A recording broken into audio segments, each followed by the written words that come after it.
Ya, dan pemirsa, kita akan kembali menayangkan suasana gelar perkara atau sidang gelar perkara kasus penodaan agama yang dituduhkan terhadap Gubernur Petahana Basuki Cahayapurnama di Mabes Polri.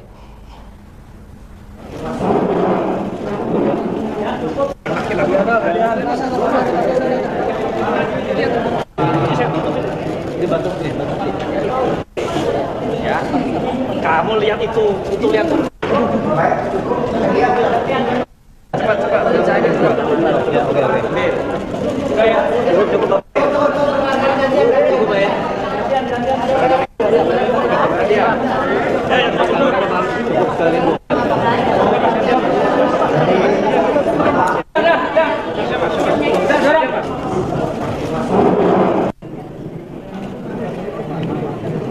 kamunya mundur dulu.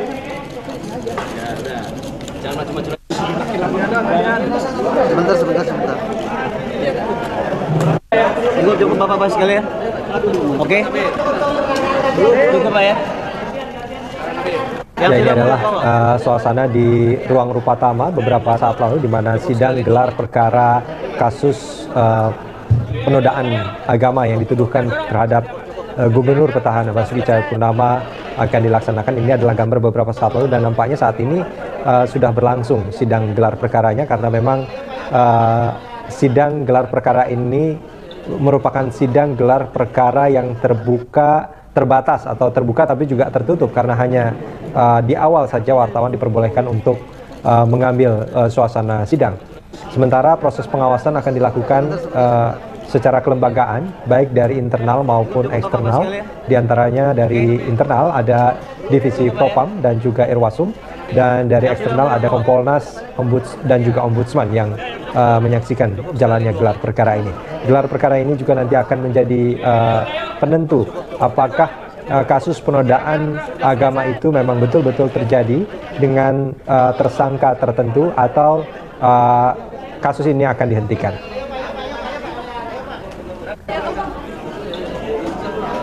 Ahok menerima apapun yang menjadi keputusan penyidik serta menerima jika dirinya dijadikan tersangka.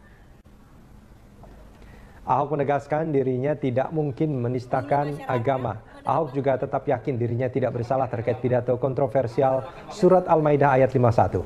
Untuk itu dirinya memilih untuk menjalani seluruh proses hukum meski nantinya bisa ditetapkan sebagai tersangka. Jika menjadi tersangka, Ahok berharap media bisa menyiarkan persidangan secara langsung sehingga masyarakat dapat menilai kasusnya. Ahok menyatakan dirinya tidak akan mundur dari pencalonan Pilkada DKI Jakarta. Sebelum ya Pak ya, sebelum pencoblosan sampai sudah selesai. Saya percaya kepolisian itu pasti profesional. Jadi apapun putusan yang dilakukan polisi, saya pasti ikut. Termasuk kalau jadikan tersangka pun, saya percaya polisi memutuskan yang terbaik. Ini pasti secara profesional. Jadi saya akan terima dan kita tentu harapkan segera dilimpahkan ke pengadilan supaya waktu di pengadilan itu semua bisa live, bisa melihat. Dan saya tak percaya, saya tidak. Kapolri Jenderal Tito Karnavian memastikan proses hukum Basuki Cahayapurnama terhadap perkara dugaan penodaan agama akan dilakukan secara terbuka dan transparan. Komitmen itu tertuang dalam upaya penyidik mengundang pihak eksternal untuk mengawasi jalannya perkara. Polri telah menerima 11 laporan sejak cuplikan video pidato Gubernur Petahana Basuki Cahayapurnama di Kepulauan Seribu menyebar luas ke publik. Seluruh laporan tersebut menyebutkan Ahok diduga telah melakukan tindak penodaan agama. Pasca laporan itu, gelombang unjuk rasa yang menuntut percepatan proses hukum Ahok meluas.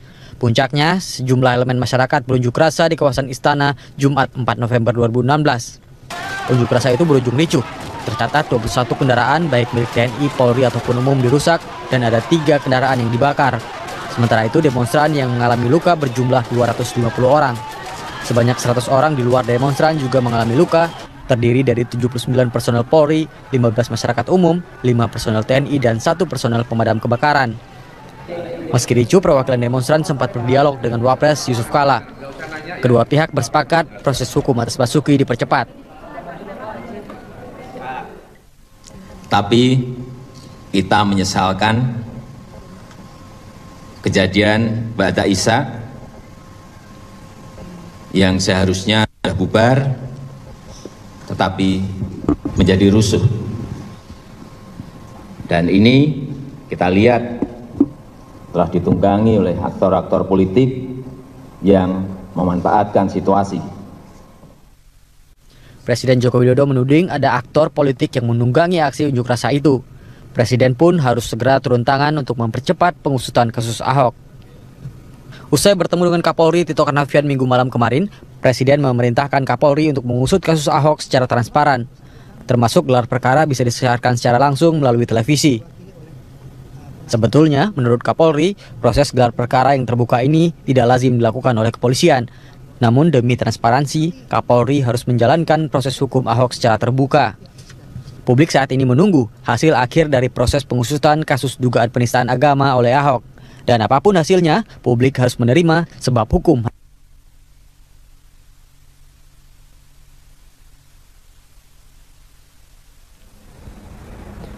Cagup Petahana Basuki Cahayapurnama sebagai terlapor kasus dugaan penodaan terhadap agama sebelumnya telah menjalani pemeriksaan sebanyak 2 kali. Ahok diperiksa selama hampir 9 jam.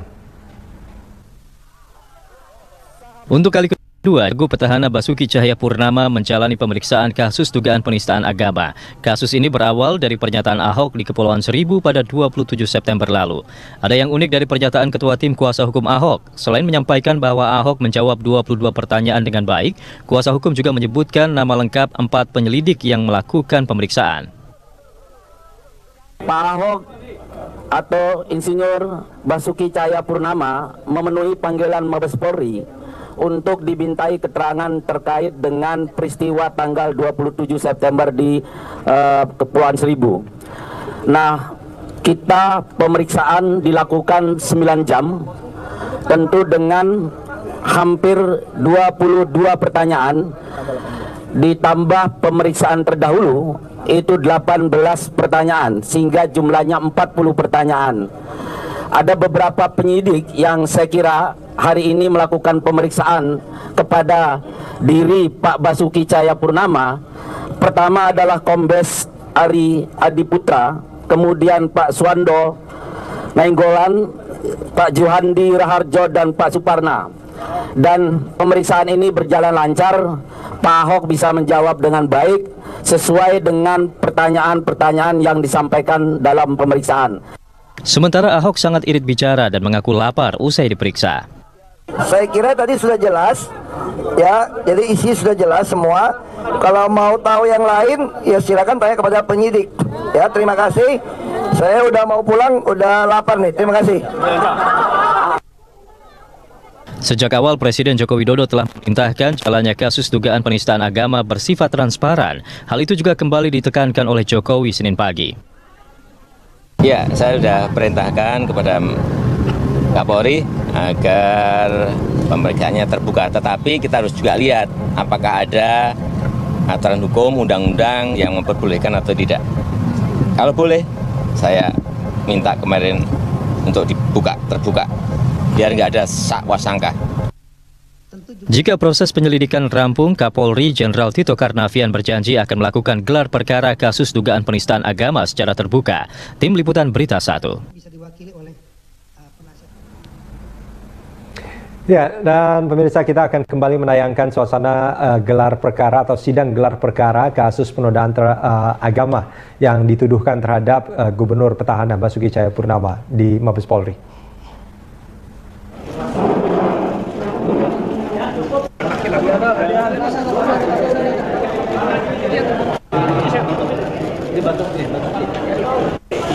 Ya, kamu lihat itu lihat. Cepat.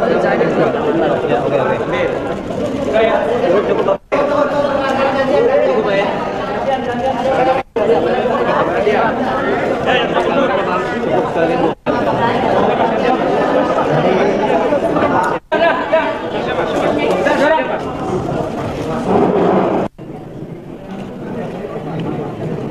Kamunya jangan macam-macam. Sebentar. Cukup Bapak sekalian. Oke. Cukup Pak ya.